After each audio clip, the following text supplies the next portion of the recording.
अस्सलाम वालेकुम। इम्तहान के हवाले से अक्सर टीचर का ये कहना होता है कि आप 7 से 8 घंटे तक पढ़ाई करें। जब आप 7 से 8 घंटे तक पढ़ाई करते हैं तो आपको बाकी कोई और काम करने के लिए टाइम नहीं मिलता। मैं अक्सर ये कहता हूँ कि जब भी आप इम्तहान की तैयारी करते हैं तो इम्तहान की तैयारी करते हुए ये मैटर नहीं करता कि आप कितनी देर पढ़ते हैं, कितना टाइम लगाते हैं, बल्कि मैटर ये करता है कि आप एक ख़ास वक्त के अंदर कितनी ज़्यादा आउटपुट देते हैं।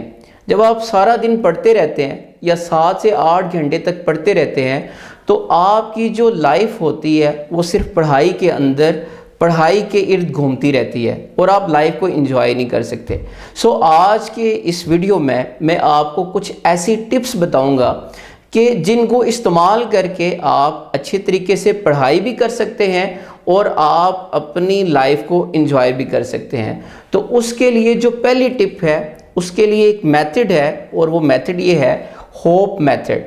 अब होप मेथड जो है इसका मतलब है हॉर्स ऑफ पावर।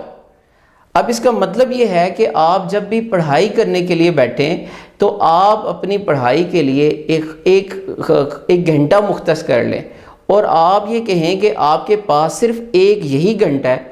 उस एक घंटे को आप अच्छे तरीके से इस्तेमाल करें। आपके अंदर जितनी एनर्जी है, जितना पोटेंशियल है उसको इस्तेमाल करें। पूरे फोकस के साथ आप उस एक घंटे को यूटिलाइज़ करें। जैसे देखें, आप इम्तहान के दिनों में होता है, जब आप एग्ज़ाम देते हैं तो आपके पास सिर्फ 3 घंटे होते हैं। उन 3 घंटों के अंदर आपने उस सब्जेक्ट के हवाले से जितना पढ़ा होता है, पूरा साल जितना आपने पढ़ा होता है, आपने वो सारे का सारा वो उन 3 घंटों के अंदर लिखना होता है। अब उस 3 घंटे को आप 3 हिस्सों में डिवाइड कर लेते हैं और आप हर घंटे को अच्छे तरीके से यूटिलाइज़ करते हैं और जैसे ही एक घंटा कंप्लीट होता है आप अपनी प्रोग्रेस को चेक करते हैं। फिर आपका ये टारगेट होता है कि मैंने अगले एक घंटे के अंदर इतने क्वेश्चंस हल करने हैं। बिल्कुल इसी तरह जब आप पढ़ाई के लिए बैठें तो आप एक घंटा मुख्तस कर लें और उस एक घंटे को अच्छे तरीके के साथ इस्तेमाल करें।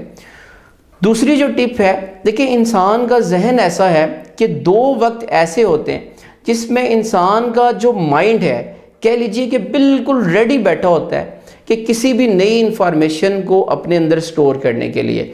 और वो 2 वक्त कौन से होते हैं? एक वक्त जो है वो सुबह उठने के बाद 1 घंटा और जो दूसरा घंटा होता है वो रात को सोने से पहले 1 घंटा। आपका माइंड बिल्कुल रेडी बैठा होता है कि आप किसी भी चीज़ को कोई भी नई जो इन्फॉर्मेशन है उसको अपने अंदर स्टोर करने के लिए। सो आप जब भी सुबह उठें, सुबह उठने के बाद जब नमाज़ पढ़ लें तो आप अपना वो जो 1 घंटा होता है उसको बाकी फजूल एक्टिविटीज़ के अंदर ज़ाया ना किया करें, बल्कि उस 1 घंटे को प्रॉपरली यूटिलाइज़ करें। आप बुक्स ओपन करें और बैठ के पढ़ना शुरू कर दें।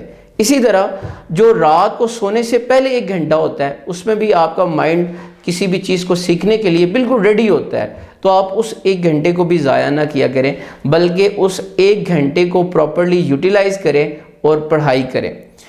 तीसरी जो टिप है, अब ये देखा गया है कि बहुत सारे स्टूडेंट्स उनका बहुत सारा वक्त मोबाइल्स को यूज़ करने में और फेसबुक के ऊपर या इंस्टा के ऊपर रील्स देखने में ज़ाया हो जाता है। इसी तरह बहुत सारे स्टूडेंट्स का जो वक्त होता है वो दोस्तों के साथ गपशप करने में वो ज़ाया हो जाता है।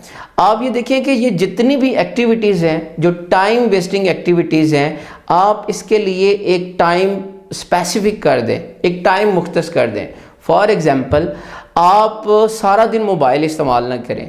आप एक टाइम डिसाइड कर लें। फॉर एग्ज़ाम्पल, आप ये कहें कि मैं शाम को 5 बजे से लेकर 6 बजे तक मैं मोबाइल देखूंगा और इस 1 घंटे के अलावा मैं बाकी किसी भी टाइम पूरे दिन में मोबाइल को इस्तेमाल नहीं करूंगा। इसी तरह जो आपके फ्रेंड्स हैं उन फ्रेंड्स का भी एक टाइम मुख्तस कर लें कि उनके लिए मैंने ये टाइम रखा हुआ है, सिर्फ इस टाइम में अपने फ्रेंड्स के साथ गपशप करूंगा, बाकी जो पूरा दिन है उसको ज़ाया नहीं करूंगा। और लास्ट जो टिप है वो ये है कि देखें, जो पढ़ाई होती है उस पढ़ाई के जो प्रोसेस को आप इंजॉय किया करें। अगर मैं आपको 2 ऑप्शन दूं कि एक तरफ आपने पढ़ाई करनी है और दूसरी तरफ आपने फ़ुटबॉल खेलना है, तो यकीनन आप फ़ुटबॉल को प्रेफर करेंगे। हालांकि फ़ुटबॉल के अंदर आपको ज़्यादा मेहनत करनी पड़ती है, ज़्यादा मुशक्क़त करनी पड़ती है, उसमें आपकी एनर्जी ज़्यादा ज़ाया होती है, लेकिन आप 1 घंटा फ़ुटबॉल खेलने के बाद भी आप थकते नहीं हैं, आप फ्रेश होते हैं। लेकिन अगर आपको आधा घंटा पढ़ाई का बोल दिया जाए तो आप आधे घंटे के बाद फेडअप हो जाते हैं और थक जाते हैं। उसकी रीज़न ये होती है कि पढ़ाई को आपने बोरिंग नहीं बनाना, बल्कि पढ़ाई को आपने इंटरेस्टिंग बनाना है, और इंटरेस्टिंग बनाना है और उसके प्रोसेस को आपने इंजॉय करना है। सो आज की ये जो वीडियो जिसमें मैंने आपको कुछ टिप्स बताई कि जिसमें आप जब आप इम्तहान की तैयारी करते हैं तो आप बड़े कम टाइम के अंदर और एक स्पेसिफिक टाइम के अंदर आप बड़ी अच्छी तैयारी कर सकते हैं। ज़रूरी नहीं है कि आप सारा दिन पढ़ें। उसके लिए एक टिप मैंने ये बताई कि आप अपनी पढ़ाई के लिए एक स्पेसिफिक 1 घंटा मुख्तस कर लें और उस घंटे के अंदर आप पढ़ाई किया करें।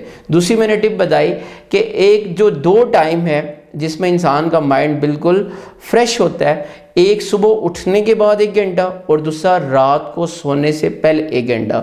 और तीसरी मैंने बात बताई कि जब आप ज़्यादातर जो टाइम होता है वो मोबाइल के ऊपर और फेसबुक के ऊपर और दोस्तों के साथ ज़ाया ना करें, बल्कि एक स्पेसिफिक टाइम रख लें जिसमें उनके साथ आप बातचीत करें। और लास्ट टिप ये है कि आप पढ़ाई का जो प्रोसेस होता है उसको एंजॉय किया करें।